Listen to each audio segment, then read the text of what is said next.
أعوذ بالله من الشيطان الرجيم. بسم الله الرحمن الرحيم. والنازعات غرقا والناشطات نشطا والسابحات سبحا فالسابقات سبقا فالمدبرات أمرا يوم ترجف الراجفة تتبعها الرادفة قلوب يومئذ واجفة أبصارها خاشعة يقولون أئنا لمردودون في الحافرة أئذا كنا عظاما نخرة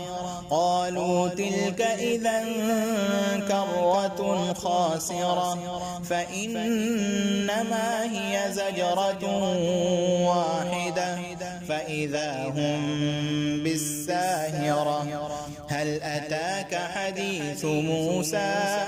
إذ ناداه ربه بالوادي المقدس طوى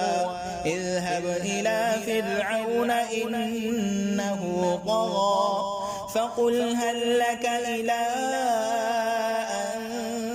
تزكى وأهديك إلى ربك فتخشى فأراه الآية الكبرى فكذب وعصى ثم أدبر يسعى فحشر فنادى فقال أنا ربكم الأعلى فأخذه الله نكال الآخرة والأولى إن في ذلك لعبرة لمن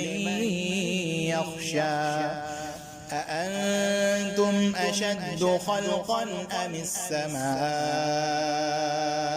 بناها رفع سمكها فسواها وأغطش ليلها وأخرج ضحاها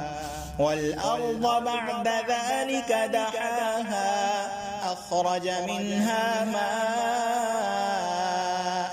ومرعاها والجبال أرساها متاعا لكم ولأنعامكم فإذا جاءت الطامة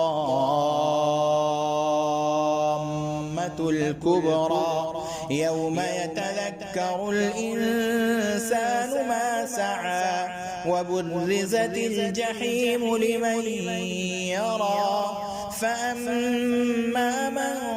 طغى وآثر الحياة الدنيا فإن الجحيم هي المأوى وأما من خاف مقام ربه ونهى النفس عن الهوى فإن الجنة هي المأوى. يسألونك عن الساعة أيان مرساها فيم أنت من ذكراها إلى ربك منتهاها إنما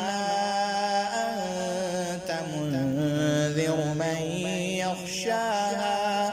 كأنهم يوم يرونها لم يلبثوا إلا عشية أو